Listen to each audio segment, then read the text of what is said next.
इसी प्रकार ज्योतिष एवं आध्यात्मिक प्रसंगों को श्रवण करने के लिए मेरे YouTube चैनल को सब्सक्राइब करके बेल आइकन को अवश्य दबा दें।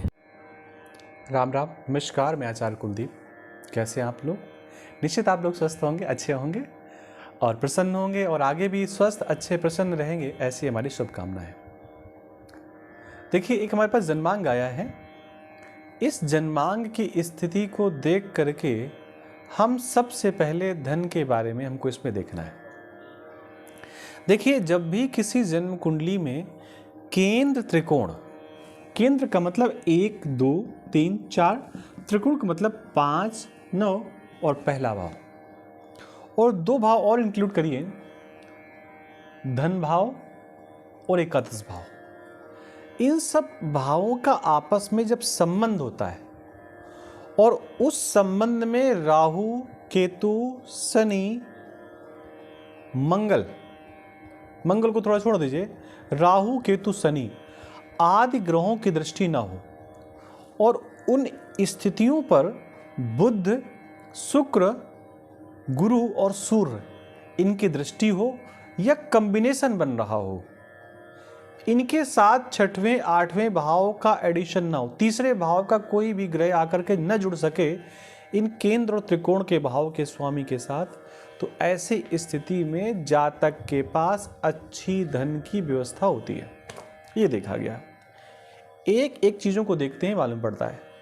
9 नंबर की कुंडली है, धनु लग्न की कुंडली है, और धनु लग्न की कुंडली का स्वामी होकर के गुरु बैठा है 7वें भाव में, और 7वें भाव से अपनी पूर्ण दृष्टि से इस जातिका को देख रहा है।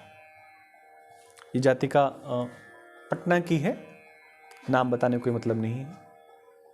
यानी कि एक चीज तो है कि जातिका सुंदर होगी देखने में, गुरु की दृष्टि है, बुद्धिमान होगी, बोलने में एक्सपर्ट होगी।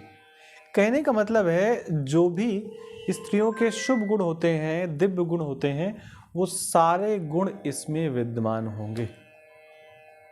कन्याओं के सारे श्रेष्ठ गुण इसमें विद्यमान होंगे और धार्मिक भी हो। अब बात करते हैं धन की स्थिति। देखो, गुरु और शनि इस वायुमंडल के, आकाश मंडल के जन्म कुंडली के 2 बड़े ग्रह हैं, और जब 2 बड़े ग्रह आपस में मिलते हैं तो बड़ी हलचल होती है, और दोनों ग्रह मिल करके एक दूसरे को आपस में देख रहे हैं। देखिए, ये धन भाव का स्वामी है जो आकर के लग्न में बैठ रहा है, और लग्न भाव का स्वामी धन के भाव को देख रहा है। देखो, लग्नेश गुरु है, गुरु धन के स्वामी को देख रहा है, धनेश को देख रहा है, और सब प्रकार से शुभ कर रहा है। एक विशेष बात यह है कि जब भी धन भाव का स्वामी लग्न भाव में आ जाता है, धनेश जब भी लग्नेश में आ जाता है या लग्न से उसका संबंध बन जाता है या लग्नेश के साथ संबंध बन जाता है। देखो, धनेश कौन है? शनि लग्न में आ गए तो लग्न से संबंध बना लिया। लग्न में आकर के लग्नेश गुरु की दृष्टि से लग्न और लग्नेश, आपका संबंध किसी के घर में उसके पति और पत्नी दोनों से हो, बेटा और बेटी दोनों से हो, तो संबंध आपके बहुत अच्छे हो जाएंगे ना। अगर आप जाते हैं और केवल वहां की महिला से आपके संबंध है, वो आपको जानती है, आप उसको जानते हैं, तो थोड़ा सा उतना प्रभाव नहीं पड़ेगा। लेकिन महिला और पुरुष, पति और पत्नी दोनों आपको जानते हैं, दोनों के आप रिलेटिव हैं, संबंधी हुए, तो आपको बहुत लाभ मिलेगा। वही चीजें देखिए, यहाँ द्वितीय भाव का स्वामी, धन भाव का स्वामी लग्न में आया, लग्नेश से दृष्ट है। यानी कि एक चीज तो है कि धन की कमी व्यक्ति के पास नहीं होगी।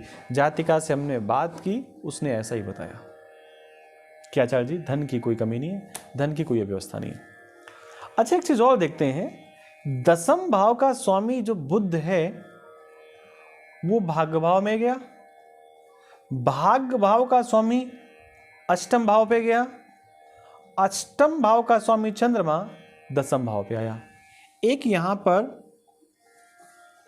त्रिकोण जैसा संबंध बना है। तीन भावों का एक साथ संबंध बना है, एक्सचेंज का संबंध बना है, ये भी बताता है कि जातिका के पास धन की कोई कमी नहीं है। तो जातिका के पास ये धन आया कहाँ से? देखो, सूर्य जो है जातिका का पिता अपने मित्र के घर में बैठा है, अष्टम भाव पे गया है, लेकिन मित्र के घर में बैठा है, तो इसका मतलब जातिका का जो पिता है वो ठीक ठाक स्थिति पे है और इधर गुरु का भी सपोर्ट मिल रहा है, तो जातिका का जो पिता है वो ठीक है।